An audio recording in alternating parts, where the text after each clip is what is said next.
VSN அகாடமியின் தினமொரு கூற்றுக்கான 18வது வினா. அன்னி பெசன்ட் அம்மையார் தன்னாட்சி இயக்கத்தை 1916 நவம்பரில் தொடங்கினார். இந்தியாவின் விசுவாசத்தின் விலை இந்தியாவின் விடுதலை என்று அறிவித்தவர் அன்னி பெசன்ட். பெசன்ட் அம்மையாருக்கு ஆதரவாக சர் எஸ். சுப்பிரமணியம் அரச பட்டத்தை துறந்தார்.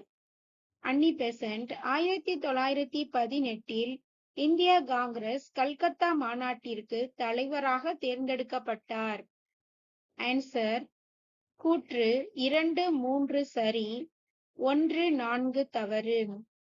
விளக்கம்: அன்னி பெசன்ட் அம்மையார் தன்னாட்சி இயக்கத்தை 1916 செப்டம்பரில் தொடங்கினார்.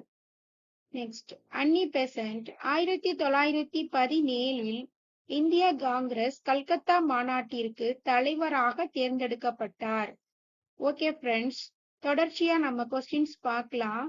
சேனலை மறக்காம சப்ஸ்கிரைப் பண்ணுங்க. நன்றி.